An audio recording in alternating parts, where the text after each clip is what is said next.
If you are a woman over 50, and you have noticed that your belly seems to be growing even though you have not changed a single thing about how you eat or how often you exercise, you are not imagining it, you are not being lazy, and this is absolutely not a failure of your willpower, because what you are experiencing right now has a name. It is called the menopause belly, and it is driven by one of the most dramatic hormonal shifts the female body ever goes through, and today we are going to cover everything, why it is happening, why everything you used to do to lose weight has stopped working, and the specific science-backed strategies that actually address the root cause instead of just fighting symptoms. So stay with me all the way through, because the third strategy I am going to share is the one most women over 50 are completely skipping, and it is arguably the single most important change you can make to your body composition after menopause. Let us start with the biology, because once you understand what is actually happening inside your body, everything else makes sense. And the story begins with estrogen, before menopause. Estrogen is one of the most powerful hormones in the female body, and one of its many jobs is to direct where fat gets stored. And specifically, estrogen encourages the body to store fat in the hips, thighs, and buttocks, which is why women in their reproductive years tend to carry a pear-shaped figure. And then menopause arrives, and estrogen levels fall dramatically. Before menopause, estrogen levels can reach up to around 300 picograms per milliliter. And after menopause, those levels drop to less than 10 picograms per milliliter, which is a collapse of more than 95%. And that collapse changes everything about how your body handles fat, because without adequate estrogen, the body stops directing fat to the hips and thighs, and starts storing it centrally, around the abdomen and organs. And research confirms that visceral fat increases from between 5 and 8% of total body fat in premenopausal women to 15 to 20% in postmenopausal women, which means you can weigh exactly the same as you did 10 years ago and still be carrying significantly more dangerous fat in your midsection, because the distribution has fundamentally shifted. Now here is something critically important that most people do not understand.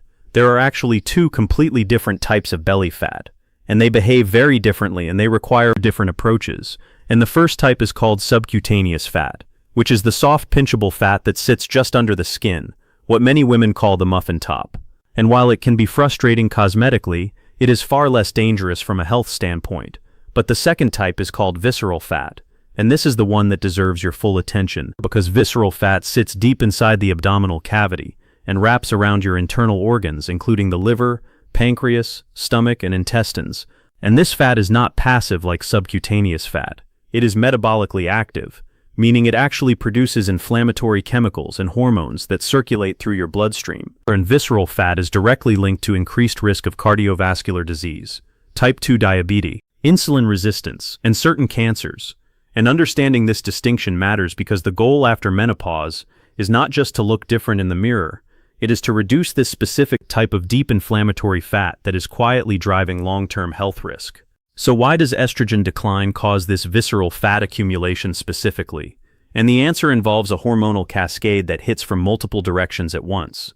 When estrogen drops, the relative amount of testosterone in the female body increases, because the ovaries and adrenal glands still produce small amounts of testosterone throughout a woman's life. And that shift in the estrogen to testosterone ratio triggers a redistribution of fat specifically toward the abdominal region. And at the same time, declining estrogen reduces leptin, which is the hormone that signals fullness and tells your brain you have eaten enough. So many women find themselves feeling genuinely hungrier than they used to.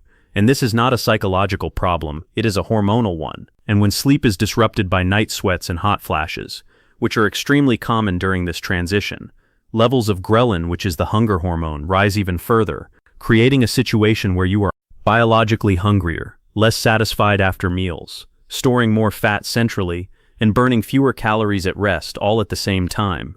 And the result is what researchers call a perfect storm for abdominal weight gain that has nothing to do with personal discipline. There is also another layer here that most women are not told about, and it is the role of muscle mass, starting in your 40s and accelerating through menopause. Women lose muscle mass at a significant rate through a process called sarcopenia, and this matters enormously for belly fat, because muscle is your most metabolically active tissue, meaning muscle burns calories even at rest. And as you lose muscle, your resting metabolic rate slows down, meaning you burn fewer calories every single day doing exactly the same activities you always did. And combined with the hormonal changes already happening, many women find that the diet and exercise habits that kept them lean for 20 or 30 years simply stop producing results. And this is not a mystery, and it is not unfair. It is biology. but biology you can work with if you understand it. So let us talk about what actually works. The single most powerful intervention available to women after menopause for reducing belly fat, specifically visceral fat, is strength training. And if you are currently doing mostly cardio, yoga, or walking while avoiding weights because you do not want to bulk up, this information is going to change how you think about your workouts entirely. Because strength training is not just about aesthetics, it is the primary tool for rebuilding and preserving the muscle mass you are losing every year. And since muscle burns more energy than fat at rest, every pound of muscle you build or preserve raises your resting metabolic rate, meaning your body burns more calories around the clock even when you are sitting still. And beyond the metabolic effect, strength training directly improves insulin sensitivity, which means your cells become more responsive to insulin's signal and are better at moving glucose out of the bloodstream rather than allowing it to be stored as fat. And research consistently supports strength training 3 to 5 days per week as the most effective exercise strategy for postmenopausal belly fat reduction. And the good news is that you do not need heavy powerlifting to get these benefits. Resistance bands, dumbbells, bodyweight exercises, and machines all count, and the key is progressive resistance, meaning you are gradually challenging your muscles over time, rather than doing the same comfortable routine for months. And a practical starting point is 3 sessions per week of 30 to 45 minutes, focusing on compound movements that work multiple muscle groups at once, such as squats, deadlifts, rows, pressing movements, and lunges. Alongside strength training, the next strategy is protein optimization. And this is the dietary change that has the most direct and evidence-backed impact on body composition after menopause. Protein is the macronutrient that builds and repairs muscle tissue. And without adequate protein, your body cannot maintain the muscle mass that strength training is trying to build. And the research on this is clear that women in midlife and beyond need more protein than they likely consumed when they were younger, with most evidence pointing toward at least 100 grams of protein per day, and ideally around 30 grams per meal. And the reason the per meal distribution matters is that muscle protein synthesis, the process of building muscle, requires a threshold amount of protein at each sitting to be fully activated, and spreading protein across 3 meals of roughly 30 grams each is far more effective than eating 10 grams at breakfast and 60 grams at dinner. Practical high-protein foods to build around include eggs, Greek yogurt, chicken, salmon, tuna, lean beef, cottage cheese, lentils, and edamame. And to give you a concrete picture of what this looks like in a day, 2 eggs with Greek yogurt and berries at breakfast covers about 35 grams. A large salad with grilled salmon or chicken at lunch covers another 35, and a dinner of lean protein with roasted vegetables covers the remainder. And this is not complicated or restrictive eating, it is strategic eating that directly supports the hormonal and metabolic reality of your body right now. The third strategy is the one most women completely overlook. And it may be the most foundational piece of the entire puzzle: sleep, and specifically getting 7 to 9 hours of quality sleep every single night. And the reason this is so critical for belly fat specifically comes back to the hormonal cascade we already discussed. Because sleep deprivation directly raises cortisol levels. And cortisol is a stress hormone that in chronic excess is one of the strongest drivers of abdominal fat storage the body has. Because chronically elevated cortisol signals to the body that it is under threat and needs to hold energy reserves centrally. And the cruel irony for women in menopause is that hot flashes and night sweats frequently disrupt sleep, which raises cortisol, which promotes visceral fat storage, which worsens insulin resistance, which makes weight loss harder, which increases stress, which raises cortisol further in a cycle that can feel impossible to break. And sleep deprivation simultaneously raises ghrelin and suppresses leptin, making you hungrier and less satisfied the next day. And a 2025 review in Nutrition Research Reviews confirmed that sleep deprivation plays a direct role in the development of obesity through its effects on appetite regulation and energy metabolism. And the practical strategies for improving sleep quality during menopause include keeping the bedroom cool, since even a slight drop in room temperature can reduce the frequency of night sweats, avoiding screens for an hour before bed, maintaining a consistent sleep and wake time 7 days a week, limiting alcohol, which many women use to unwind, but which actually fragments sleep architecture and worsens night sweats about whether the sleep disruption itself might benefit from treatment, since addressing the underlying hormonal cause through hormone therapy often dramatically improves sleep quality for many women. The fourth strategy is cortisol management through stress reduction, and this goes hand in hand with sleep because cortisol does not only rise with poor sleep, it rises with chronic psychological stress, overtraining, undereating, and constant rushing. And many women in their 50s are simultaneously managing aging parents, adult children, demanding careers, and their own health transitions. And that chronic background stress keeps cortisol elevated around the clock. And remember that cortisol specifically drives fat storage in the abdominal region by activating fat receptors in the belly that are more sensitive to cortisol than receptors elsewhere in the body. And stress management practices that have evidence behind them include mindfulness meditation. Even 10 minutes per day has been shown to lower cortisol. Yoga specifically because it combines movement with breath work and has demonstrated direct effects on cortisol in multiple studies.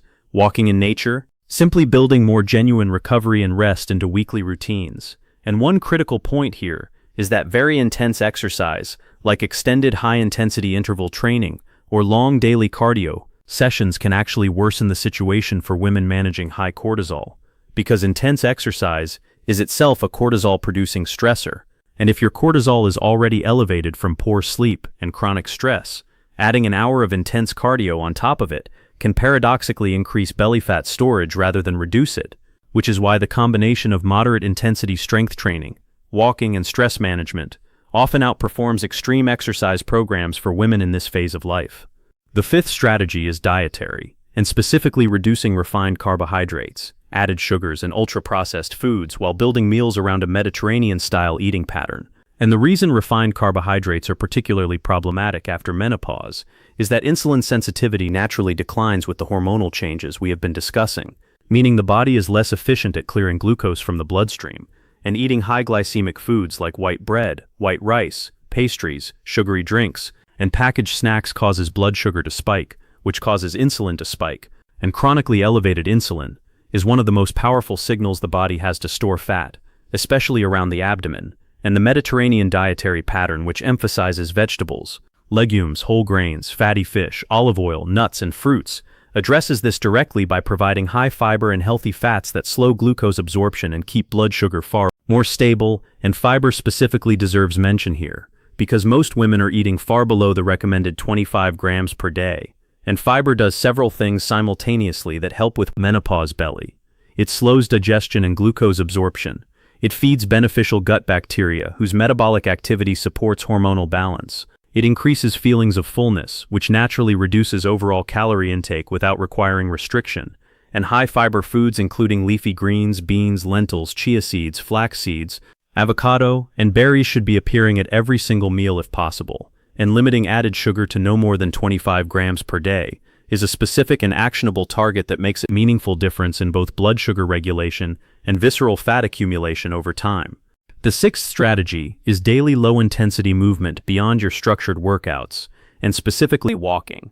And this is often underestimated, but the research on non-exercise activity thermogenesis, which is all the calorie burning you do outside of formal exercise, shows that daily walking and light movement can account for a significant portion of total daily energy expenditure. And studies consistently show that people who walk regularly have lower levels of visceral fat independent of other exercise habits, and a target of 7,000 to 10,000 steps per day, broken up into manageable chunks throughout the day, also helps manage blood sugar levels after meals, because walking after eating meaningfully reduces the post-meal glucose spike that would otherwise promote fat storage, and a short 10 to 15-minute walk after dinner is one of the simplest and most effective blood sugar management tools available to anyone at any fitness level. And for women who feel completely overwhelmed by the idea of starting an exercise program, walking every day is the single most accessible entry point with the lowest barrier and meaningful metabolic benefits. Now let us talk about what absolutely does not work and what is making things worse for many women, and that is extreme calorie restriction. Cutting calories dramatically may seem like the logical response to gaining weight, but unfortunately, after menopause, it often backfires significantly because extreme restriction signals to the body that food is scarce, which raises cortisol, which promotes visceral fat storage, and simultaneously causes the body to break down muscle tissue for energy rather than fat, which lowers your resting metabolic rate further, which means you burn even fewer calories. And the moment restriction ends, the weight returns faster than before, and many women trying to manage menopause belly are trapped in exactly this cycle of restrictive dieting followed by rebound weight gain. And the research is clear that menopause weight management is not about eating less. It is about eating smarter, meaning higher protein, more fiber, fewer refined carbs, meals structured to support blood sugar stability, rather than meals designed around extreme calorie reduction.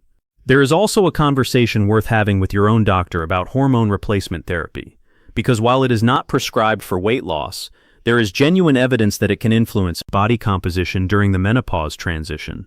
Research has found that women taking hormone therapy had significantly less visceral fat than those who had never taken it, and hormone therapy has been shown to help reduce hot flashes, which in turn can dramatically improve sleep quality, which then helps break the cortisol cycle that drives belly fat. And this is a conversation that belongs between you and your healthcare provider, based on your complete medical history, personal risk factors, and symptoms. And it is not an appropriate topic for a general video to advise on specifically, but it is worth knowing the conversation exists and asking about it at your next appointment if it is relevant to your situation. Putting it all together into a practical daily framework, a day that supports belly fat reduction after menopause, looks like starting with a high-protein breakfast of 30 grams or more, before 10 in the morning, doing a strength training session 3 to 5 times per week with adequate rest between sessions, eating vegetables and protein before carbohydrates at every meal, taking a 10 to 15-minute walk after the biggest meal of the day, getting into bed at the same time every night, and protecting sleep as seriously as you protect any other health habit, managing stress through whatever form of genuine recovery works best for you personally, and building meals around whole foods with fiber and protein as the anchor at every sitting. And the most important thing to understand about all of this is that the menopause belly is not a cosmetic problem that requires a cosmetic solution. It is a biological adaptation to hormonal change that responds to biological intervention, and the women who see the most meaningful and lasting results are not the ones who restrict the hardest or run the most miles, but the ones who work with their body's new hormonal reality by building muscle, eating enough protein, sleeping deeply, managing cortisol, and fueling themselves with the foods that support their metabolism rather than fighting it. And none of this happens overnight, but with consistency over weeks and months, the research is clear that body composition absolutely can improve after menopause. Visceral fat absolutely can be reduced, and you can feel stronger, leaner, and more energetic in your 50s than many women do in their 40s, simply by applying the right strategies to the right biology at the right time.